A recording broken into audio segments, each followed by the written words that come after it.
राधे राधे दोस्तों, आपका हमारे YouTube चैनल दिव्य भक्ति ज्ञान वेग में हार्दिक स्वागत है। ओम नमो भगवते वासुदेवाय। आप सभी का दिन शुभ और मंगलमय हो।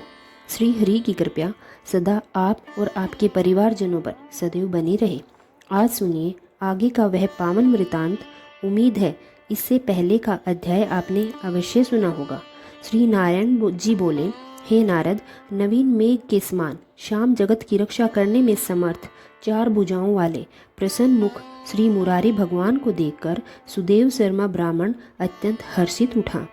वह मुकुंद भगवान को साष्टांग प्रणाम करता हुआ विनम्र भाव से बोला, हे देव, हे देवेश, हे त्रिलोकी को अभी देने वाले प्रभु, आपको बारंबार नमस्कार है। हे सर्वेश्वर, आपको मेरा प्रणाम है। मैं आपकी शरण में आया हूँ। हे परमेश्वर, हे शरणागत वत्सल्य प्रभु, मेरी रक्षा कीजिए। हे जगत के समस्त प्राणियों द्वारा नमस्कार किए जाने वाले प्रभु, शरण में आए हुए लोगों के भय का नाश करने वाले प्रभु, आपको नमस्कार है।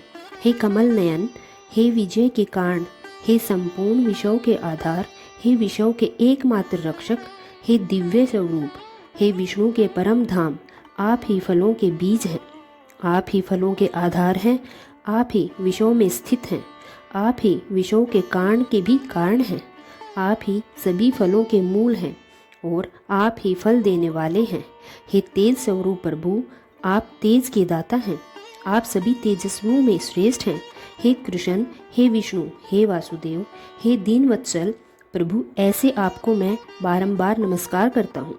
हे प्रभु, जगत में आपकी महिमा का वर्णन करने में स्वयं ब्रह्मा जी और देवता भी समर्थ नहीं है, तो फिर अल्प बुद्धि वाला यह मंद मनुष्य कैसे आपकी स्तुति कर सकता है। अंततः दिन दुखियां अपने भक्ति की आप कैसी उपेक्षा करते हो।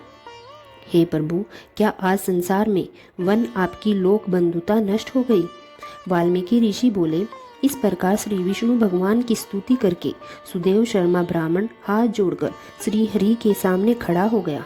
भगवान हरि उसके वचनों को सुनकर मेघ के समान गंभीर वाणी में बोले।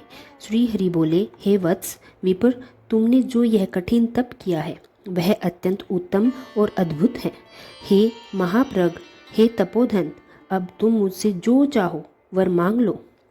तुम्हारे तप से प्रसन्न होकर मैं वह वर तुम्हें अवश्य प्रदान करूंगा, क्योंकि आज से पहले ऐसा महान और कठिन कर्म किसी ने नहीं किया।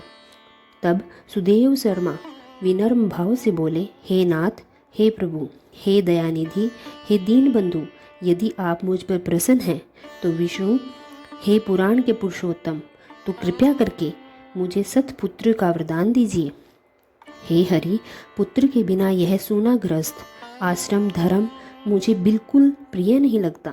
इस प्रकार जब सुदेव शर्मा ब्राह्मण ने पुत्र की प्राप्ति की प्रार्थना की, तब श्री हरि भगवान बोले, ब्राह्मण, पुत्र को छोड़कर बाकी जो ना देने योग्य है उनको भी मैं तुम्हें देने के लिए तैयार हूँ, क्योंकि ब्रह्मा जी ने तुम्हारे भाग्य में पुत्र सुख बिल्कुल नहीं लिखा। मैंने तुम्हारे बाल देश में होने वाले समस्त अक्षरों को देखा है, उसमें 7 जन्मों तक तुमको पुत्र का सुख बिल्कुल नहीं है।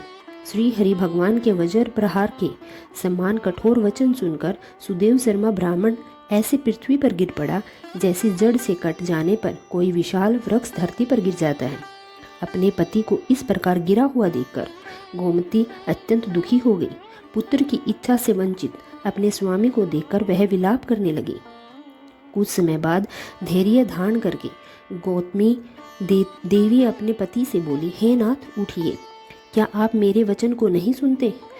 ब्रह्मा जी ने बाल देश में जो सुख दुख लिखा है वह मिलता है। रमानाथ भला क्या करेंगे। मनुष्य तो अपने लिए कर्म का फल भोगता है।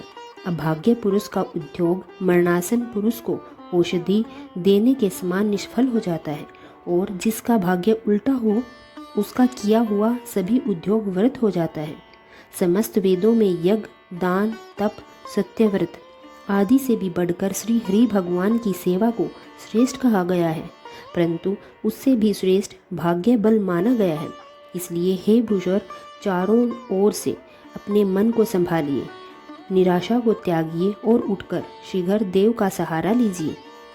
इसमें श्रीहरि का क्या दोष है। इस प्रकार गौतमी के अत्यंत शोक से भरे हुए वचन सुनकर गरुड़ जी भी दुख से व्याकुल हो उठे। वह विष्णु भगवान से बोले। गरुड़ जी बोले, हे हरि, इस शोक रूपी समुद्र में डूबी हुई इस ब्राह्मणी को देखिए। अपने नेत्रों से निरंतर अश्रुधारा बहाते हुए इस व्याकुल ब्राह्मण को देखकर मेरा हृदय द्रवित हो उठा है। हे दीन बंधु, हे दया सिंधु, शेष हैं, भक्तों के लिए अभय को देने वाले हैं। प्रभु, भक्तों के दुख को नहीं सहन करने वाले, आज आपकी यह दया कहाँ चली गई। अहो प्रभु, आप वेद और ब्राह्मण की रक्षा करने वाले साक्षात श्री हरि विष्णु हो। इस में आपका धर्म कहाँ चला गया। अपने भक्तों को देने के लिए 4 प्रकार की मुक्ति आपके हाथ में ही स्थित कहीं है। अहो, फिर वह भी आपके भक्त उत्तम भक्ति को छोड़कर चतुर्वेद मुक्ति की इच्छा नहीं करते हैं और उनके सामने 8 सिद्धियां दासियों के समान स्थित रहती है। आपके आराधन के महत्व सब जगह सुनाया जाता है। तब इस ब्राह्मण के पुत्र की इच्छा आज आप पूर्ण करने में क्यों परिश्रम नहीं करते। हे प्रभु, जो पुरुष हाथी का दान कर सकता है, उसके लिए अंकुश का दान करना भला कौन सी बड़ी बात है। यदि आज इस ब्राह्मण को पुत्र प्राप्ति नहीं हुआ तो आज से कोई भी आपके चरण कमलों की सेवा नहीं करेगा। संसार में यही बात प्रसिद्ध हो जाएगी कि मनुष्य को वही प्राप्त होता है जो उसके भाग्य में लिखा होता है। तब उसकी भक्ति रसातल को चली जाएगी, अर्थात धीरे धीरे लुप्त हो जाएगी। हे प्रभु, हे नाथ, आप करने या ना करने में पूर्णतः स्वतंत्र है। आपका यह सामर्थ्य संपूर्ण संसार में विख्यात है। परंतु यदि आज यह समर्था इस ब्राह्मण को पुत्र प्रदान ना करने में दिखाई देगी तो लोग आपकी कृपा पर संदेह करने लगेंगे। इसलिए हे प्रभु, इस ब्राह्मण को अवश्य ही एक पुत्र प्रदान कीजिए। सुदामा ब्राह्मण ने आपकी आराधना करके उत्तम वैभव प्राप्त किया है। दूरवर ने आपकी भक्ति से अमर पद प्राप्त किया। इस प्रकार पुत्र की इच्छा रखने वाले यह दोनों पति पत्नी भी आपकी शरण में आए हैं, अतः इन पर भी कृपा कीजिए। प्रभु श्री नारायण मुनि देव ऋषि नारद से कहने लगे, हे नारद, इस प्रकार गरुड़ जी के अमृत के समान मधुर वचन सुनकर विष्णु भगवान उनसे बोले, हे पक्षीराज, हे विनाता, पुत्र इस ब्राह्मण को इसकी अभिलाषा के अनुसार शीघ्र ही एक पुत्र प्रदान कीजिए। अपने अनुकूल श्री हरि भगवान के यह वचन सुनकर गरुड़ जी अत्यंत प्रसन्न हो उठे। तत्पश्चात उन्होंने उस पक्षी दुखी ब्राह्मण के लिए तुरंत एक सुंदर पुत्र प्रदान कर दिया। लेकिन उस पुत्र के साथ आगे क्या हुआ, उसकी आयु कितनी थी, उसके जीवन में कौन कौन सी घटनाएं घटित हुई, इन सभी का वर्णन आप सभी अगले अध्याय में सुनेंगे।